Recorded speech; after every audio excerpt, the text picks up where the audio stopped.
जंगल के एक छोटे से कोने में एक नन्ही सी चिड़िया रहती थी। वो बाकी सब चिड़ियों से अलग थी। उसकी आंखों में एक चमक थी, जैसे वो उस नीले आसमान के पार देख रही हो। रोज तालाब के पास बैठे आसमान की ओर देखती और सोचती, क्या हम बस इतना ही जीने के लिए बने हैं? तालाब, जामुन का पेड़ और फिर वो घोंसला।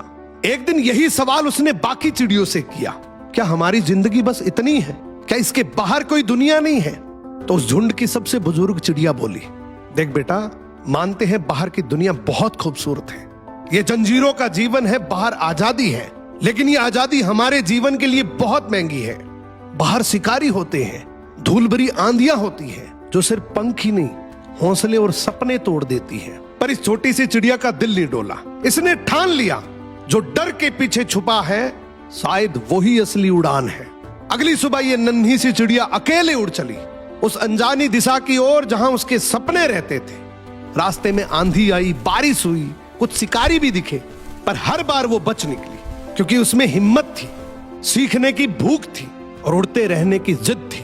कई दिन बाद एक बड़ी पहाड़ी की चोटी पर बैठकर उसने पहली बार सूरज को समुद्र में उतरते देखा। चमकते तालाब, खुला आसमान, ना कोई सीमा, ना कोई झुंड, जो उसने पहले कभी महसूस नहीं किया था।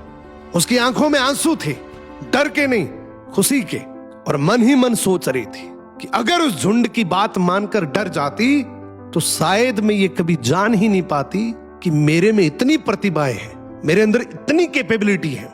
मैं कभी जान ही नहीं पाती कि बाहर की दुनिया इतनी सुंदर है। अक्सर हमारे साथ भी कुछ ऐसा ही होता है। हम कुछ नया बनने की चाहत तो रखते हैं, कुछ नया करने की, कुछ नया देखने की, लेकिन हमारा झुंड यानी कि हमारा समाज, परिवार, दोस्त हमें सुरक्षा के नाम पर रोकते हैं। ये रोक बुरी नहीं है, लेकिन अगर हम उड़ेंगे ही नहीं तो हमें पता कैसे लगेगा कि हम उड़ भी सकते हैं। जो डर से बाहर निकलता है वही अपनी जिंदगी बदलता है, और सिर्फ खुद की नहीं, जंजीरों से जकड़े उस पूरे परिवार की भी। क्या आपको कभी ऐसा लगा है कि आप कुछ और बन सकते थे, लेकिन किसी और के कहने पे आपने वो रास्ता ही बदल दिया? कमेंट करके जरूर बताना।